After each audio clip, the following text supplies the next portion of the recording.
Bien, hermanos, para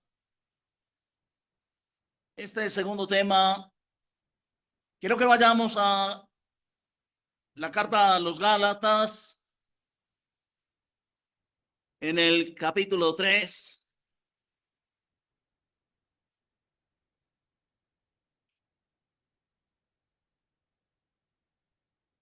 Y el versículo 24, Gálatas 3:24, dice el apóstol Pablo, inspirado por el Espíritu Santo, de manera que la ley ha sido nuestro ayo para llevarnos a Cristo, a fin de que fuésemos justificados por la fe. Quiero que hablemos un poquito, hermanos, de cómo la ley nos lleva a Cristo. ¿Por qué la ley nos lleva a Cristo? Y el apóstol Pablo dice que la ley ha sido nuestro ayo. El ayo, hermanos, era la persona encargada de llevar los niños a la sinagoga para que recibieran la instrucción del maestro. Y el apóstol Pablo, inspirado por el Espíritu Santo, dice que la ley entonces a nosotros nos ha tomado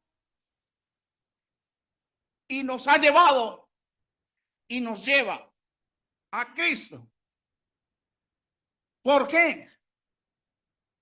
¿De qué manera? En Romanos, en el capítulo 10,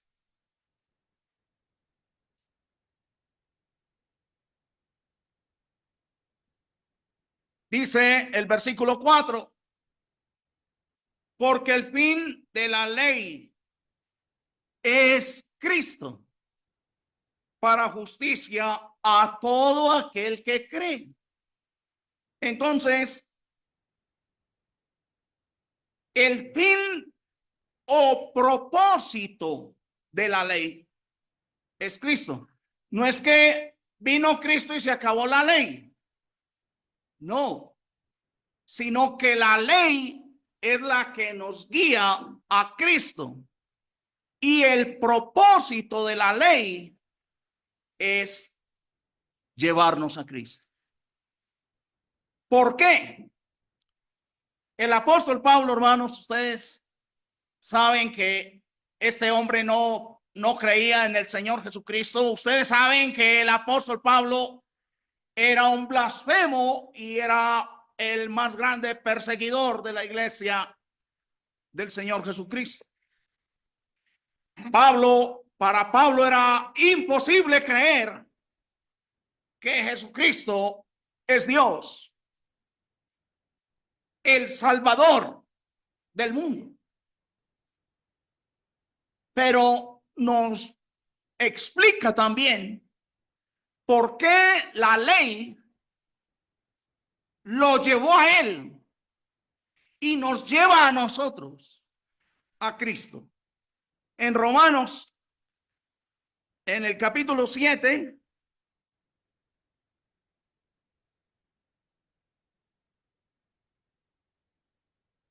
dice el versículo 7. ¿Qué diremos pues? ¿La ley es pecado? En ninguna manera. La ley no es la mala. Pero yo no conocí el pecado, sino por la ley. Porque tampoco conociera la codicia si la ley no dijera, no codiciarás. Entonces la ley lo que hizo fue hacerle ver el pecado, no solamente a Pablo, sino a todos nosotros. La ley lo que hace es hacernos ver nuestra condición de pecado y perdición sin Cristo. En el versículo 12 sigue hablando el apóstol acerca de la ley y dice, de manera que la ley a la verdad es que santa y el mandamiento santo, justo y bueno. El problema no es la ley. En el versículo 14 dice, porque sabemos que la ley es ¿qué? Espiritual. 16. Y si lo que no quiero esto hago, apruebo que la ley es buena. Y también dice en el 22, porque según el hombre interior, me deleito en la ley de Dios. Entonces el problema no es la ley, sino que el problema es el pecado cuando nosotros violamos la ley, porque eso es el pecado. Primera de Juan en el capítulo 3. Vamos a leerlo para que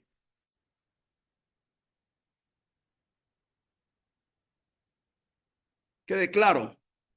Primera de Juan 3:4. Todo aquel que comete pecado infringe también la ley, pues el pecado es infracción o infringir la ley. Entonces, ¿cuál es esa ley? Que es santa, justa, buena, espiritual. La ley de Dios, la ley moral de Dios, sus mandamientos, los que el Señor Jesucristo resumió en dos. ¿Cuáles son? Amar a Dios y amar al prójimo. No estamos hablando de esa ley de tradiciones judías. En Isaías, porque también hay que aclararlo, hermanos, en Isaías, en el capítulo 1, dice la palabra divina, en el versículo 11. ¿Para qué me sirve, dice Jehová, la multitud de vuestros sacrificios? Hastiado estoy de holocaustos de carneros y de cebo de animales gordos. No quiero sangre de bueyes, ni de ovejas, ni de machos cabríos. ¿Quién demanda esto de vuestras manos cuando venís a presentaros delante de mí para hollar mis atrios?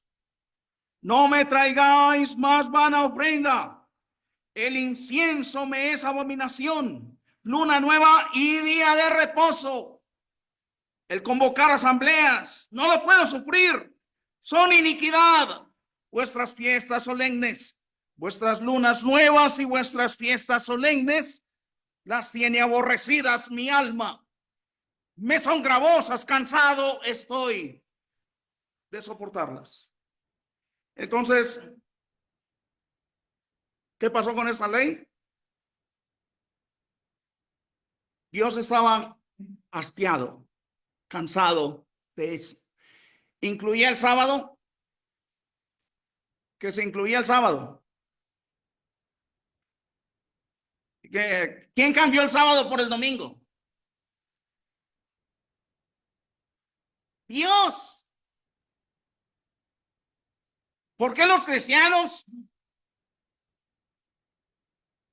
no guardamos el sábado, sino que tenemos el domingo como el día del Señor? Hermanos, es evidente que nuestro Señor Jesucristo estableció su iglesia ¿en qué día? Un domingo, el día de Pentecostés. Siempre el día de Pentecostés caía un domingo. Y ese domingo fue que Dios escogió para establecer su iglesia. Ese día que se bautizaron como 3,000 en Hechos 2. como leíamos anteriormente. También es evidente que el Señor Jesucristo resucitó. ¿Qué día? Domingo. Mateo 28, todos los evangelios lo evidencian, que nuestro Señor Jesucristo resucitó el primer día de la semana. Amén. También es evidente que en Hechos 27 el apóstol Pablo y los discípulos se reunían el primer día de la semana o el domingo. ¿Para qué? Para tomar la cena del Señor. ¿Sí? También es evidente, según 1 Corintios 16, 1 y 2, que los cristianos del primer siglo se reunían también para ofrendar según había ordenado Dios. Cada primer día de la semana, cada uno de vosotros ponga aparte algo según haya prosperado. Punto.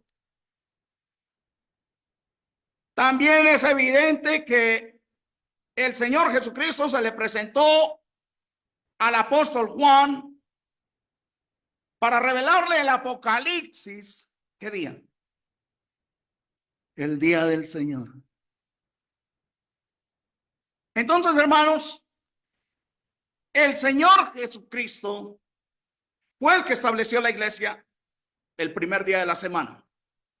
El Señor Jesucristo fue el que resucitó el primer día de la semana y venció la muerte y venció el pecado y venció al diablo al resucitar de entre los muertos para nuestra justificación. Y entonces es evidente que el Señor Jesucristo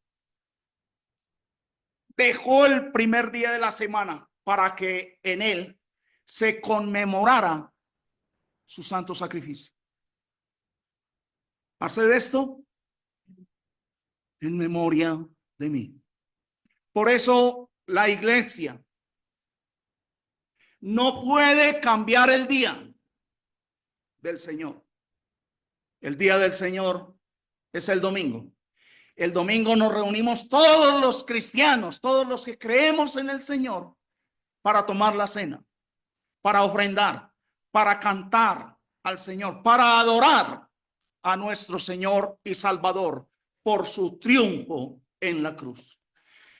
Porque si Cristo no hubiera resucitado, hermanos, vana sería nuestra fe, vana sería nuestra esperanza.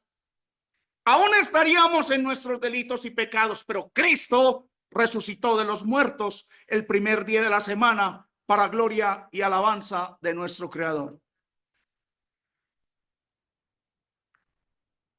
Cuando Pablo, el apóstol, bueno, antes de ser apóstol, el incrédulo, el blasfemo, el perseguidor de la iglesia y de Cristo, se encontró con el Señor en el camino a Damasco. El Señor le dice: ¿por qué me persigues? ¿Quién eres, Señor? Yo soy Jesús de Nazaret, a quien tú persigues. Y dice en el capítulo 22 de Hechos,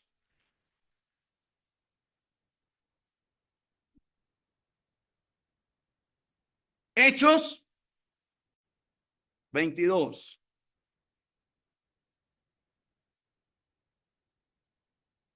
Dice la palabra de Dios, versículo 7. Y caí al suelo y oí una voz que me decía: Saulo, Saulo, ¿por qué me persigues? Yo entonces respondí: ¿quién eres, Señor? Y me dijo: yo soy Jesús de Nazaret, a quien tú persigues. Y los que estaban conmigo vieron a la verdad la luz y se espantaron, pero no entendieron la voz del que hablaba conmigo. Y dije: ¿qué haré, Señor?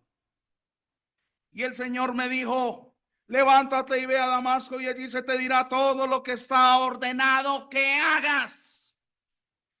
Y no me importa que estés ciego, ahí verás cómo le haces, pero tienes que llegar hasta Damasco. Versículo 16. Le dijo a Ananías: ahora pues, ¿por qué te detienes? Levántate y bautízate y lava tus pecados, invocando su santísimo nombre, porque no hay otro nombre bajo el cielo en el que nosotros podamos ser salvos. Y Pablo, hermanos, pudo entender y pudo creer en el evangelio. ¿Qué es el evangelio? Muerte, sepultura y resurrección del Señor Jesucristo.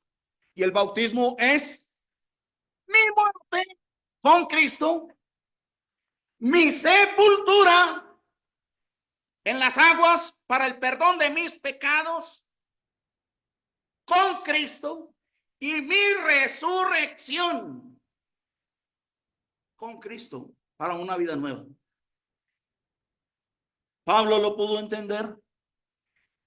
Y el blasfemo y perseguidor estaba tirado en el piso y suplicándole a Dios: ¿qué quieres que yo haga? Tenemos que hablar de esto mañana si Dios nos deja vivos, porque vamos a estudiar qué debo hacer para ser salvo. Y vamos a tocar estos puntos. Pero hermanos, este hombre pasó de blasfemo y perseguidor a humillarse, a doblegar su vida ante nuestro Dios, el Señor Jesucristo. Y obedeció el evangelio y fue bautizado y convertido en apóstol de Jesucristo. Pregunta: ¿Pablo llenaba los requisitos como apóstol? No. ¿Y entonces cómo hacemos ahí? ¿Cómo quedamos ahí?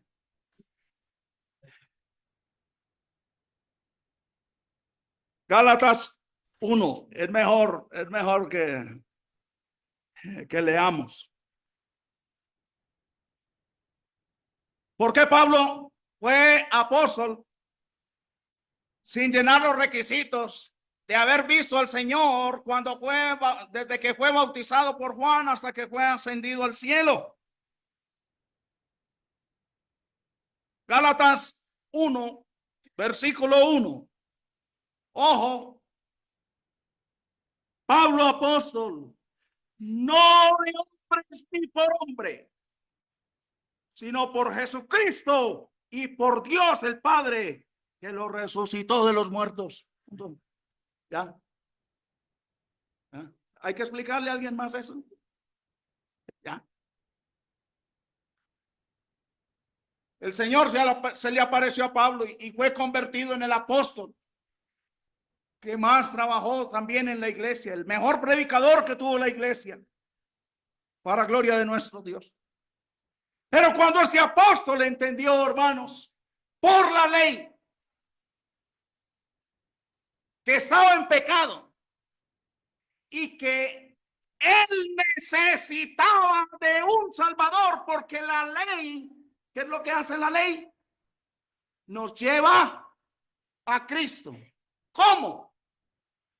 La ley le hizo ver a Pablo como el más grande de los pecadores, como el número uno. Claro que eso lo decía Pablo porque no me alcanzó a conocer a mí.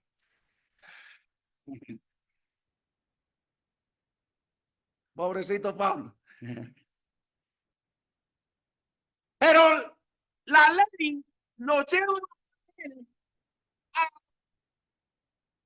presentarse ante Dios como el número uno de los pecadores. ¿Y qué hizo con toda esa vida de fariseo, con toda esa vida religiosa. Filipenses capítulo 3. ¿Qué hizo con todas las tradiciones judías por las que perseguía a Cristo, que le impedían creer en Cristo y que lo llevaron a perseguir hasta la muerte a los cristianos? Filipenses 3, dice el versículo 4. Aunque yo tengo también de qué confiar en la carne. Si alguno piensa que tiene que confiar en la carne, yo más.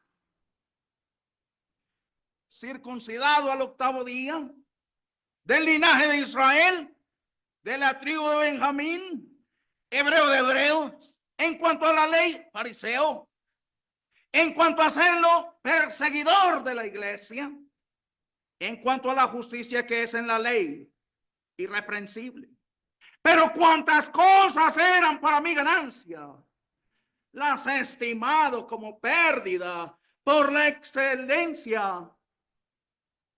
No, las he estimado como pérdida por amor de Cristo.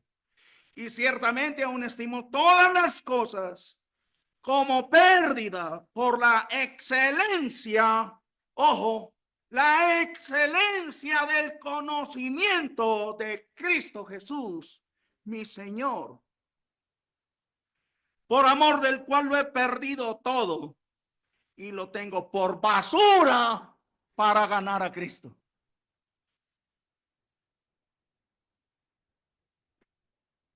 La ley le hizo ver a Pablo como el gran pecador que era delante de Dios. Y como le reveló todo el pecado que tenía encima, entonces la ley lo lleva humillado, arrodillado ante el Señor Jesucristo. Y tiene que ser bautizado para el perdón de los pecados en el nombre de quien no creía, para gloria de nuestro Dios. Y así todos nosotros, cuando nosotros nos damos cuenta que hemos violado la ley, es el pecado. El pecado es infringir o violar la ley. Cuando nos damos cuenta que hemos pecado, entonces no nos queda de otra, sino lo mismo que hizo Pablo. Arrodillados, buscando al Señor Jesucristo como nuestro Salvador, para que nos perdone por su santísimo sacrificio. De esa manera es que Pablo dijo: la ley nos lleva a Cristo. Y toda esa tradición judía, ¿qué hizo con eso? ¿Qué hizo con esa tradición judía? La tuvo por basura. Por eso, hermanos, es delicado que nosotros hoy, a estas alturas, a alguno le vaya a dar por judaizar la iglesia también. Mucho cuidado, hermanos. Aparecen algunos unas payasadas por ahí hasta queriendo que guardemos el sábado y que nos pongamos la coca y no, hermanos. Dios bendiga a Israel, su pueblo. Dios sabrá qué hacer con su pueblo Israel. Pero ojalá que su pueblo Israel crea en el Señor Jesucristo como creyó Pablo. Porque si no creen en el Señor Jesucristo, no hay salvación. Vuelvo y repito, no hay otro nombre bajo el cielo dado a los hombres. Y él mismo lo dijo: yo soy el camino, la verdad y la vida. Nadie puede ir al Padre sino por mí. Bueno, por él. Yo estoy leyendo solamente. Pero hermanos, ¿cómo es entonces que somos justificados en Cristo? ¿Cómo es que la ley nos lleva a Cristo? Hermanos, se ha enseñado muchos errores también contra la ley, como si la ley fuera mala. Pero hermanos, que la ley fue abolida. ¿Han oído eso? Que la ley fue abolida. Hermanos, ¿ustedes se imaginan el pueblo de Dios sin ley? Un caos total.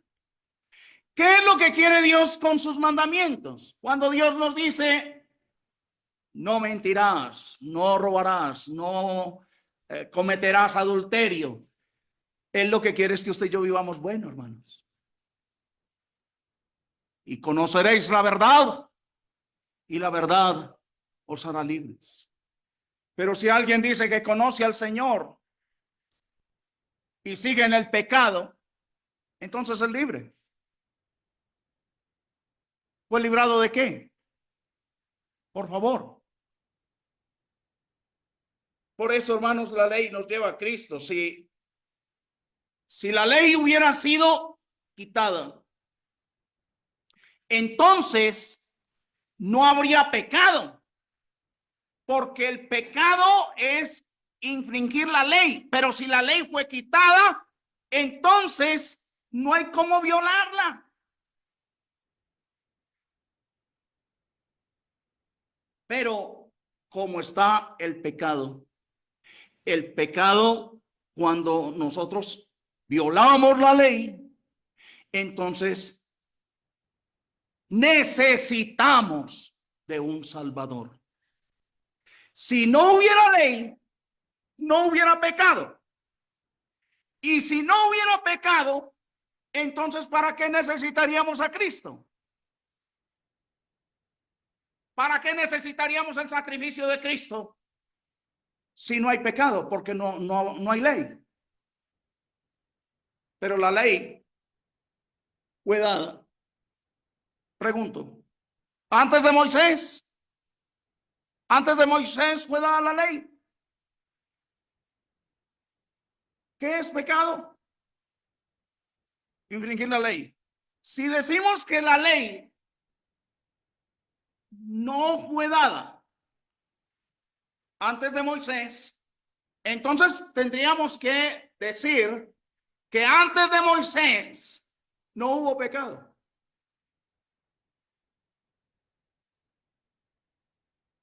¿Entienden el punto? Pero vamos a ver si hubo ley o no. Génesis 26.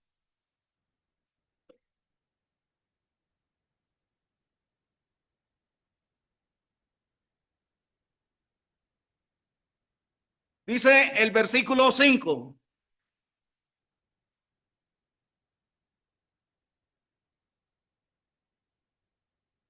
Por cuanto oyó Abraham mi voz y guardó mi precepto, mis mandamientos, mis estatutos y mis leyes. ¿Qué guardó Abraham? En orden. ¿Qué guardó? Mi precepto, mis mandamientos, mis estatutos y mis leyes. ¿Cómo le fue dada esa ley a Abraham? Iniciando el versículo lo dice. ¿Cuándo qué? Oyó. O sea que la ley le fue dada a Abraham verbalmente. En el mismo Génesis 13:13, es fácil de memorizar. 13:13.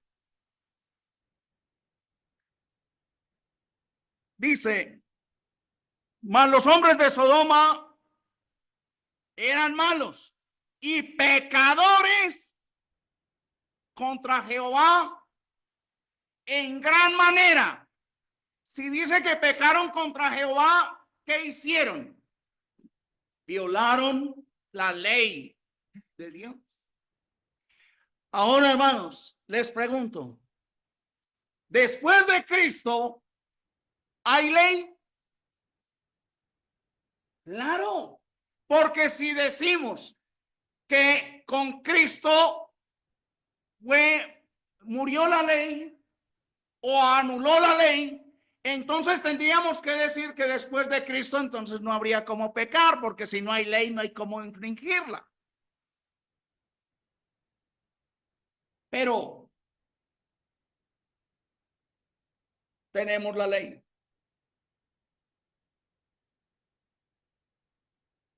Vosotros, si me amáis, ¿quién dijo eso?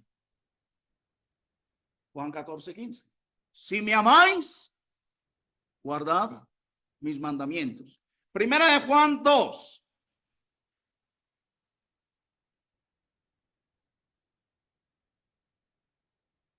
Habla el discípulo amado del Señor y dice,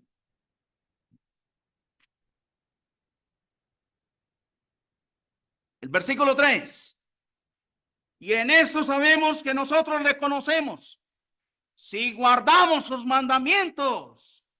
El que dice, yo le conozco y no guarda sus mandamientos, el tal es mentiroso y la verdad no está en él.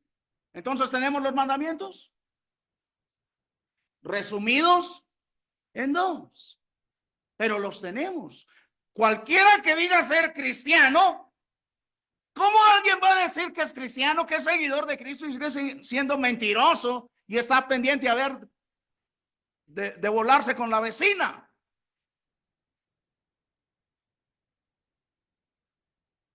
Entonces no es cristiano. Entonces no guarda los mandamientos. Entonces el tal es un mentiroso. La verdad no está en él, según Dios. Amén. Gracias a Dios por su ley. Pero hermanos, también hay otra cosa muy importante. Primera de Timoteo, capítulo 1.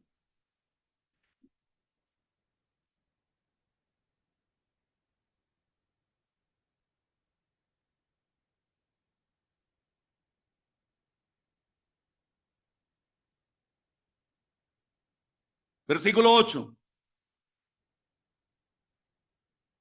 Pero sabemos que la ley es buena si uno la usa legítimamente. Conociendo esto, que la ley no fue dada para el justo, sino para los transgresores y desobedientes, para los impíos y pecadores, para los irreverentes y profanos, para los parricidas y matricidas, para los homicidas, para los fornicarios, para los sodomitas, para los secuestradores, para los mentirosos y perjuros, y para cuanto se oponga a la sana doctrina. ¿En qué es que debemos perseverar nosotros?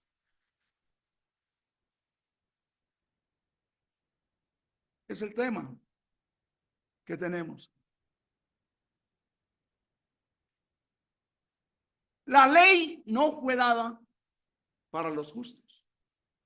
¿Quieres no temer la autoridad? Haz el bien y tendrás alabanza de ella.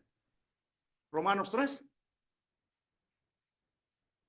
Hermanos, si el gobierno aquí en Ecuador decreta pena de muerte contra los violadores de niños, que ojalá se dieran. ¿Estamos de acuerdo? ¿A quién eso nos perjudicaría a nosotros? ¿A quién perjudica esa ley? Que se atengan ellos. ¿Sí? Gálatas capítulo 5.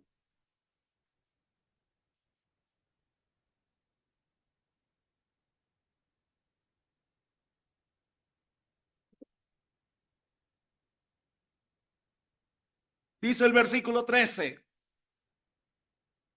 Gálatas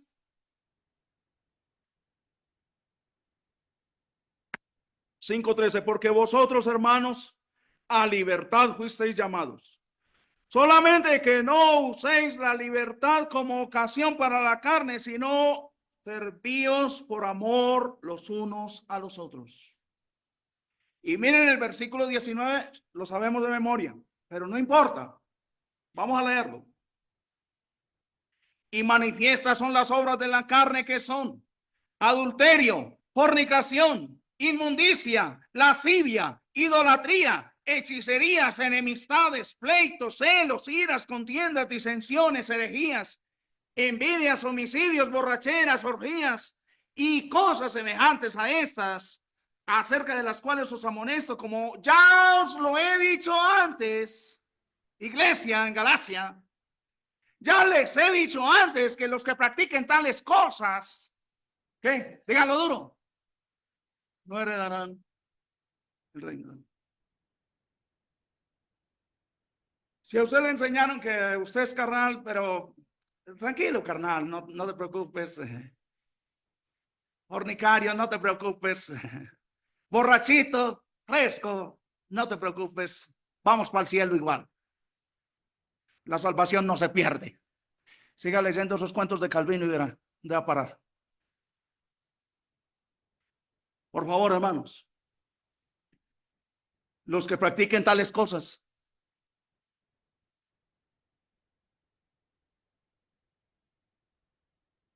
versículo 22, más el fruto del Espíritu, el fruto del Espíritu Santo, el resultado de ser gobernados y dirigidos por el Espíritu Santo, es amor, gozo, paz, paciencia, benignidad, bondad, fe, mansedumbre, templanza o dominio propio. Ojo, contra tales cosas, ¿qué ley se le puede aplicar a un santo varón de Dios lleno del Espíritu Santo?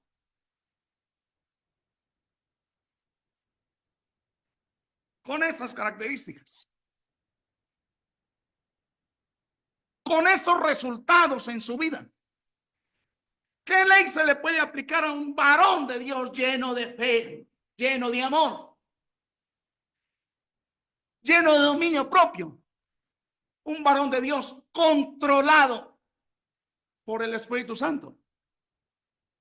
¿Cuál ley se le va a aplicar?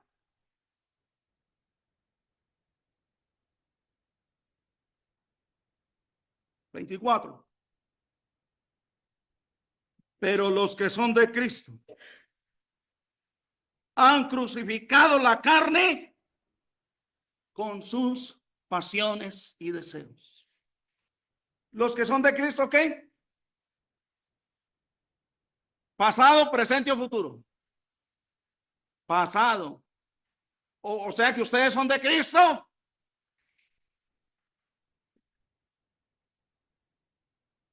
Contra tales personas que vivan así, no hay ley.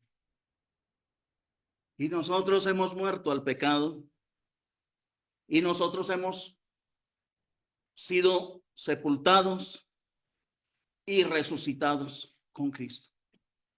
Y Pablo se presentaba después de ir a Cristo por la ley que le mostró su pecado. Con Cristo estoy juntamente crucificado, ya no vivo yo, mas Cristo vive en mí. Yo ya no existo. Tremendo, tremendo. Esa es la vida cristiana, hermanos.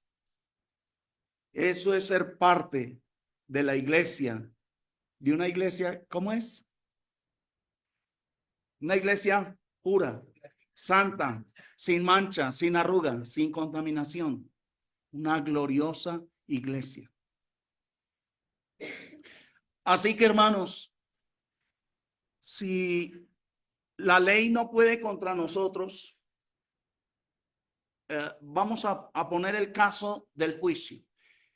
En un juicio, ¿quiénes intervienen? El abogado, el juez, el acusado y el acusador o el fiscal, ¿sí?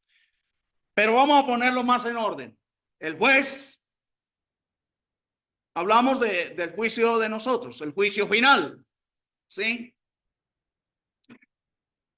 En ese juicio, donde todos nosotros vamos a tener que comparecer,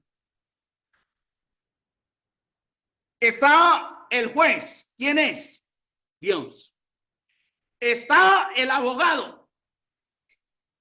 Está el acusador, el diablo. Y está Castañeda, el acusado. Entonces el acusador le dice al juez: señor juez, ¿y qué de los pecados que cometió Castañeda? Más que Pablo. Entonces interviene mi abogado. Y el abogado se dirige al juez y le dice: señor juez, Castañeda sí cometió pecados, pero Castañeda fue muerto, crucificado y sepultado conmigo. ¿Qué ley le pueden aplicar a un muerto? ¿Se le puede aplicar la ley a un muerto? El problema es si usted no se presenta con el abogado. Si Cristo no está de su lado. Si usted no está en Cristo, si Cristo no está en usted, ahí sí usted está en un problemota. Porque ningún delincuente se puede dirigir al juez y defenderse o justificarse por sí mismo. Hermanos, de ahí la importancia de obedecer el evangelio. Muerte, sepultura y resurrección con Cristo para una nueva vida. Entonces, hermanos, nos queda una pregunta. ¿Qué fue lo que Cristo anuló en la cruz? ¿Ah? No la ley. Vamos a mirar qué fue lo que anuló. Colosenses capítulo 2. Oiga, ¿y cuándo lo anuló? Vamos a mirar eso aquí mismo. Colosenses 2:12.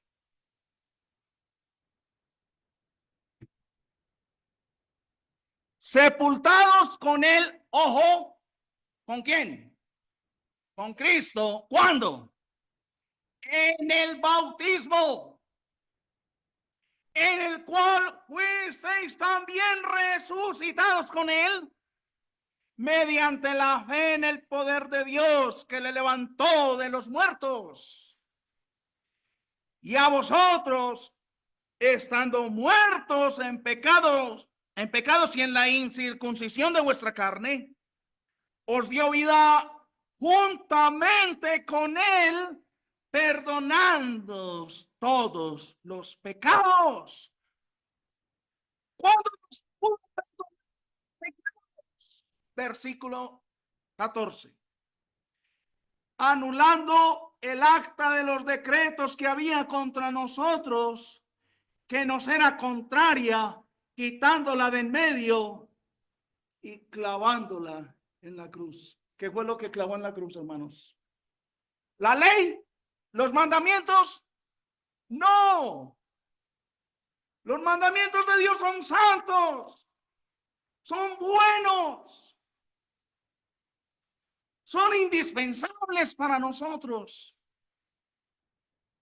sabernos comportar en esta vida.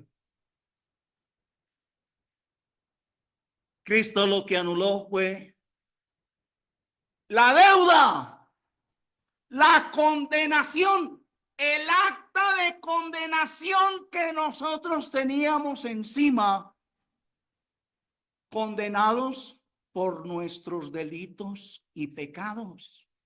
Entonces, el Señor Jesucristo viene a esta tierra, se hace hombre y ve que nosotros ya estamos sentenciados a muerte eterna en el infierno. Y él agarra esa acta, esa sentencia, y se la aplica a él mismo y paga por nosotros y muere en la cruz. Y por eso cuando muere en la cruz, el Señor dice al Padre: Padre, todo está cumplido, consumado. La deuda está pagada.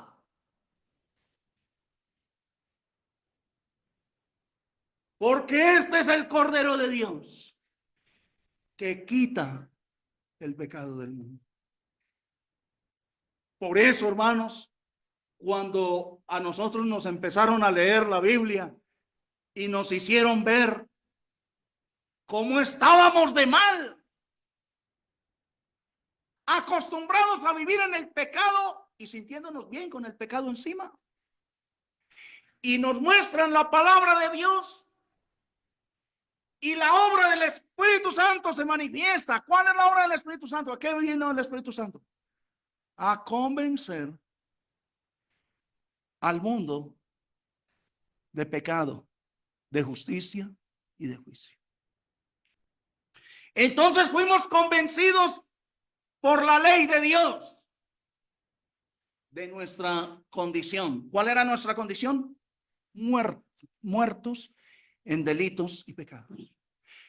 Y no nos quedó de otra sino ir arrodillados a buscar al Señor Jesucristo para que nos perdonara y nos diera la salvación del infierno. Gloria a su santísimo nombre. Y termino con un pasaje, hermanos, en Apocalipsis, para que aprendamos a valorar cada día más el santo sacrificio del Señor. Apocalipsis 19.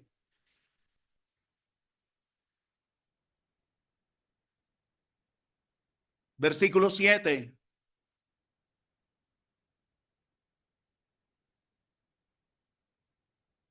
Gocémonos y alegrémonos y démosle gloria, porque han llegado las bodas del Cordero. Ojo, y su esposa se ha preparado. ¿Quién es la esposa del Señor? La iglesia. 8. Y a ella se le ha concedido que se vista de lino fino, limpio y resplandeciente. Gloria a Dios, hermanos. Versículo 14. Y los ejércitos celestiales, ¿cómo estaban? Vestidos de lino finísimo, blanco y limpio. Le seguían en caballos blancos. ¿Cómo estaba el ejército celestial, hermanos? Y la novia, la esposa del Señor, de blanco. Pero atérrense, hermanos, ¿cómo estaba el Señor Jesucristo? Versículo 11. Entonces vi el cielo abierto, y aquí un caballo blanco, y el que lo montaba se llamaba Fiel y Verdadero, y con justicia juzga y pelea. Sus ojos eran como llama de fuego, y había en su cabeza muchas diademas, y tenía un nombre escrito que ninguno conocía sino él mismo. Estaba vestido de una ropa teñida de sangre.